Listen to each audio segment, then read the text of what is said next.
the stats chapter. So first off, what kind of studies do we have going on here? Number one is going to be convenience. Okay?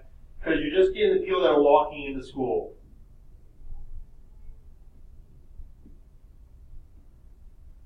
They're just easily accessible. They're right there. You're asking them. B, every 20th, that makes it systematic. C, they're split up into their 5th hour classes. That sounds like it's stratified. And it is at that point. But then, all students in just 5 randomly selected classes. At this point, since you're not doing all of the 5th hours, it goes from stratified to cluster. D, broken into grade level, it sounds stratified. As soon as they are choosing from each one, it is still stratified.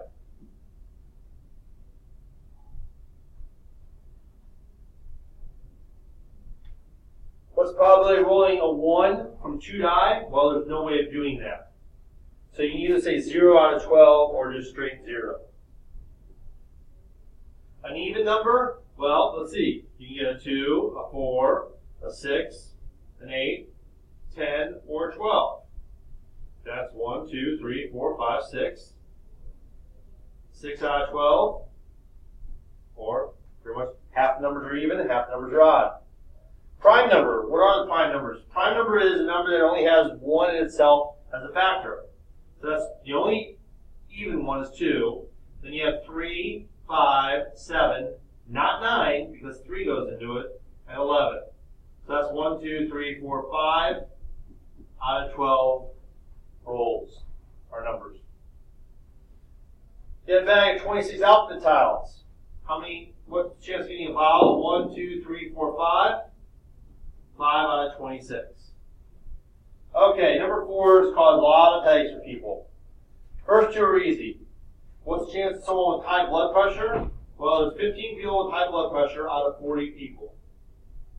Cholesterol, there's 25 out of 40. And then the confusing part.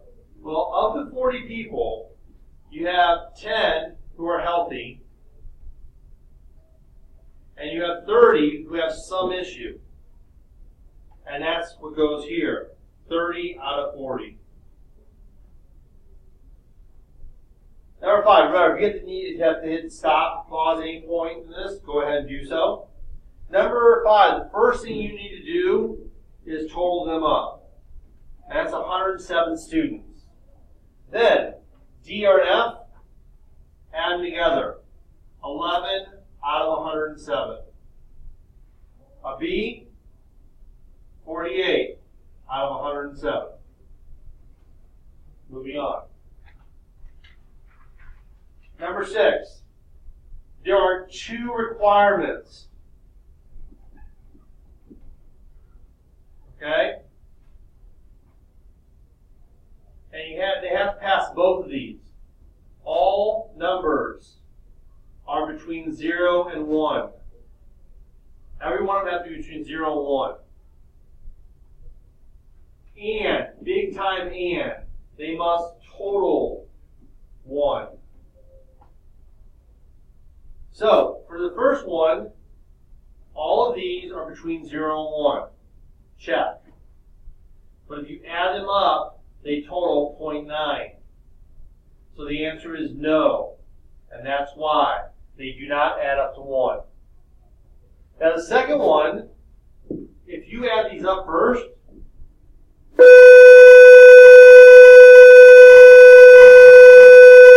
sorry. Well, those cancel out. 1.3 minus 0.3. So 1.3 minus 0.3 is 1. So these actually total to 1. But the problem is, this one and this one are negative, and this one is over 1. So it is no for any of those reasons. Okay, number 7 threw some people off. Since there were 4 choices here, people thought all 4 had to be used. And that is not the case. Okay? So, A and D are both normal. They are a normal distribution. A lot of people want to put one of these as uniform. Remember, uniform is if you had a graph that looked like that, because everyone is at the exact same level. So A and D are normal. Tail is longer on the left, so this is skewed left. And follow the tail, skewed right.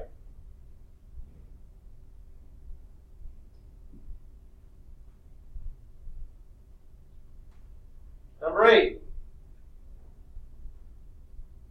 All these scores go into your calculator. You put them in L1. You run your stat calculate. Okay? So real quickly, I'm not going to do the whole thing here. But remember, you go to stat, edit, you put all these numbers in L1. Okay? You list them all, so I'm just going to put some numbers in here. Okay? Then you go to stat, you go over to calculate, and you just pick one variable stats. You hit that a few times in your calculator, and it gives you this information. That's where everything comes from. Okay, so the mean is 86.1. The median is 88. The 5-number summary, the lowest is 62. Q1 is 82. The median is 88. 93 is Q3. And 97 is the highest number. Now, standard deviation, I will accept. We started off saying let's go with SX, but then we moved over to the lasso for a lot of the later formulas, so I'll accept either one. If you just want to go with lasso to be consistent throughout everything, that's fine. And the IQR, you can write 82 to 93, or you can just write 11. Now, what's the shape of the data? It's actually going to look, the median is higher than the mean, okay? And that's going to be the definition of why, or the reason why it looks the way it is. And let's actually make it. Now, because of the spacing, I'm actually going to number it because one of them goes up to 10. So I'm just going to say, I'm just going to do it like this, like I showed you in class. There's 2 in this category. There's 2 between 69 and 76. There's 2 up to 83. And then there's 7, so I'll make it look about 3 times as big, of these. And then there's 10 here.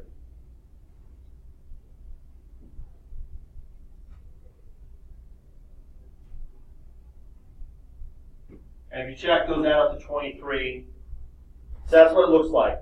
And so therefore, as you can see, it is skewed to the left. But the reason that is because the median is greater than the mean. Moving on. Okay, so 90 is our mean. We go up by 8 every standard deviation. And we go down by 8 every standard deviation. Alright? Now, remember, 68% are between here and here. 1 standard deviation. So that's 82 and 98. The percent that scored more than 106, that's from here on out. Now remember, if it helps you, this is 34, this is 34, 13.5, 2.35, and 0.15. So from 2 out, that's 2.5%. Between 74 and 106, well, that's 2 out this way, 2 out that way. That is 95%. 2.5 scored less than, well, 2.5 is -2 on out, so that's 74.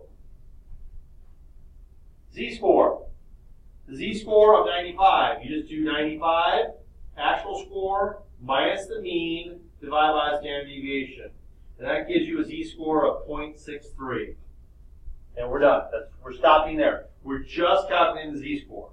F and G, we're going to use the chart. So using z-score, what's the probability of less than 80?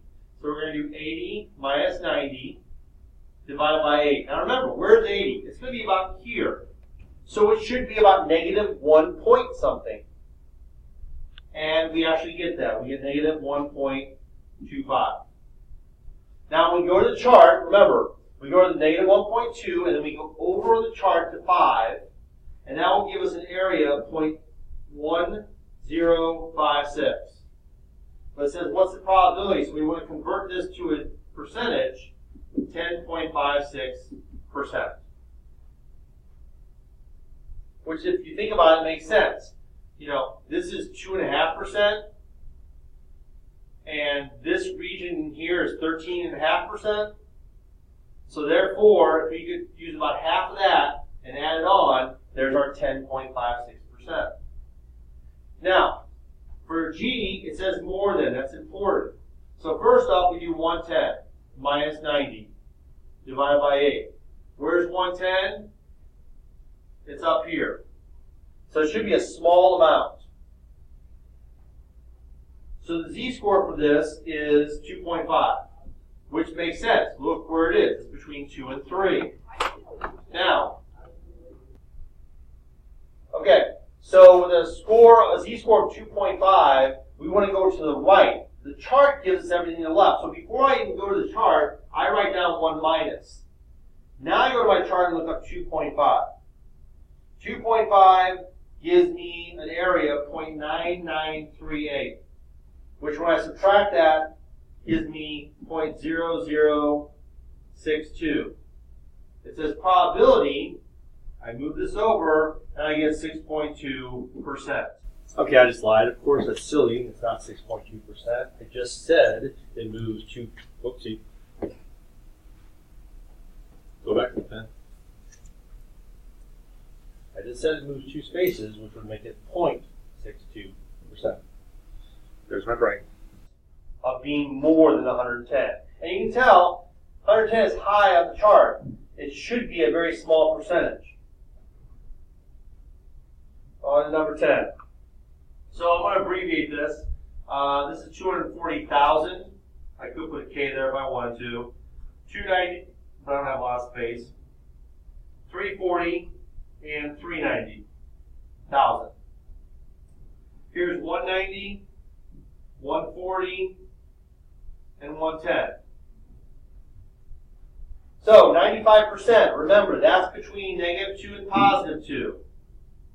So that's 140,000. I'll put the money, the zeros in here, and 340,000. What percent is less than 190? Well, that's from here this way. And that is 16%. Again, you might recognize that by now. Otherwise, it's 13.5 plus 2.35 plus 0.15. C, 140 to 390. Well, that's the same right here. Remember, that is 95%. And then we're just adding on the extra 2.35%. So that adds up to 97.35.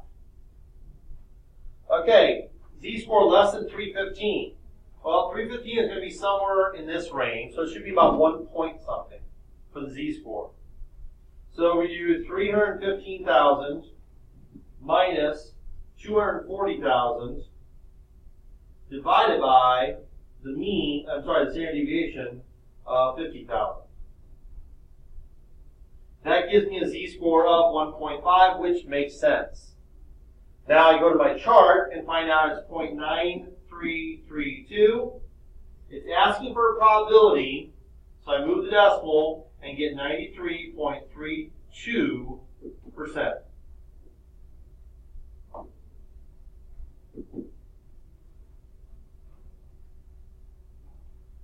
E. This time time we're going between these two. So we're going to get the area for this, and then subtract them. So I'm going to do it twice. 180,000 minus 240,000 divided by 50,000.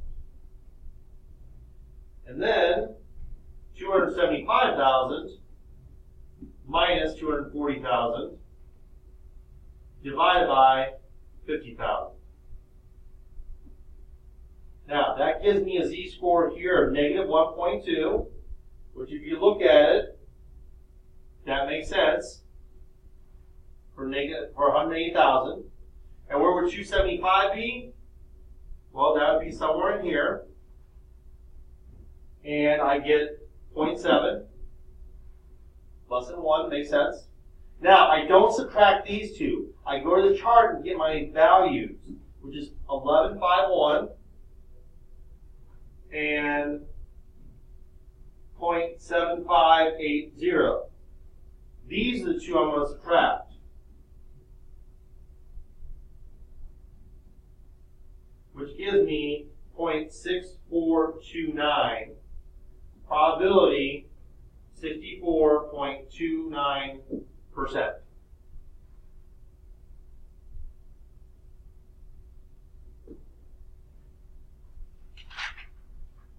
All right, again, these numbers are all going to go to your calculator.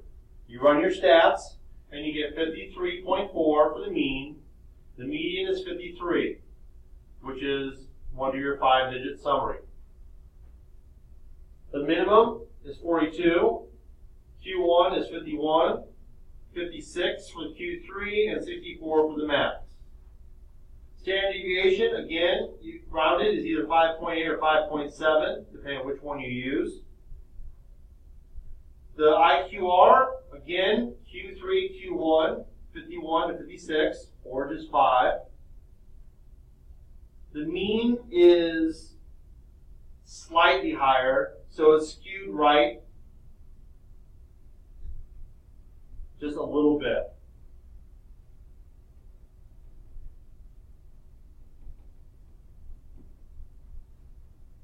And why? Because the mean is greater than the median, but not by a lot. Now, a line graph, that's where you're going to put dots and connect the dots and draw lines. So, we need 1, 2, 3, 4, 5, 6. And there's 142, there's 144, there are 2 47s, there's 3 51s, there's 152, there are 4 53s, there are 4 56s, and then 59, there's 1, 61, 63, and 64.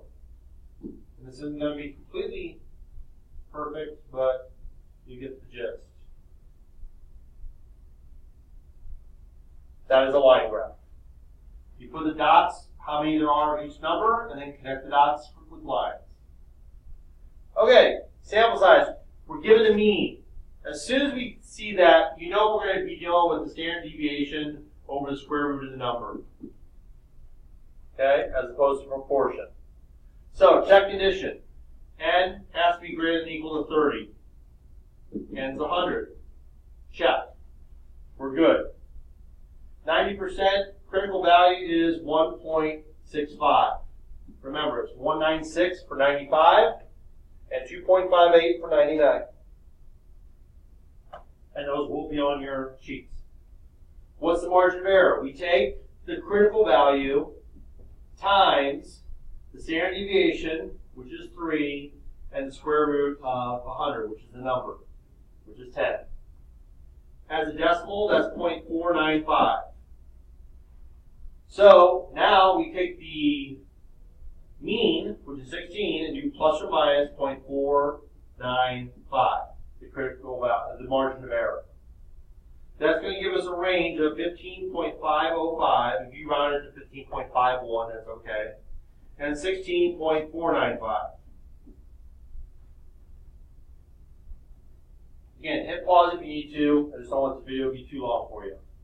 So, this one, as soon as you don't see mean anymore or standard deviation, this is a proportion problem. Okay? We're going to find our proportion from n and x, p hat. So, 70 people, 28 said they applied. So, p hat is 28 divided by 70, which is 0.4. Now, for the conditions, we take the number twice, times p hat, and times 1 minus p hat. Remember, if you got 40% right on a test, you got 60% incorrect. So these two numbers have to be bigger than 10. Well, they are, 28 and 42. We're good to go. The margin of error, 99%. We're going to use 2.58. Now remember, this one is the formula p hat, 0.4, times 1 minus p hat, 0.6, divided by the number of people, 70. This whole thing, the margin of error, works out to be 0.15.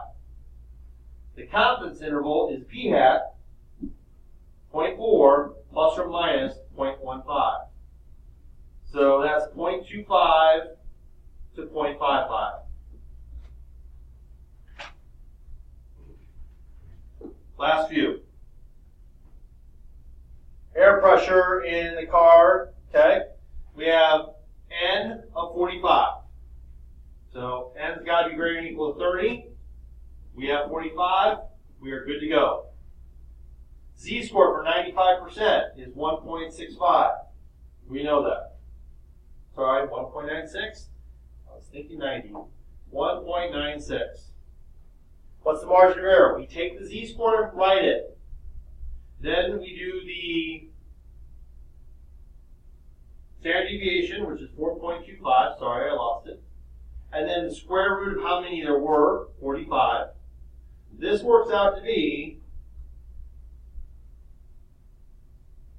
1.24. The confidence interval is the mean, 25.5, plus or minus the margin of error, which gives us a range of 24.26 to 26.74. Last one. Put these in your calculator. Work out the mean to be 166. The median is 165. Okay? Again, the mean is greater than the median, but not by much. But it's going to be skewed right, which you'll see when we graph it. 5-number summary is low of 150, Q1 of 160, 165 we said was the median, 170 for Q3, and 190 for the max, which makes for a very easy box and whisker plot. Standard deviation is either 10.3 or 10.1. And your IQR is 160 to 170 or just 10. Now here's how easy the box whisker plot is. You put the low and you put the high, 150 and 190. The nice thing is these are 40 apart. Halfway in the middle is 170, which is actually one of our numbers. That works out nicely. Okay?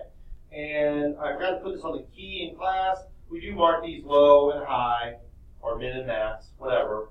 This is the Q3, right there. And then halfway between 50 and 70 is 60. That's our Q1. And halfway between 160 and 170 is 165, which is our median. You can label above or below, whatever.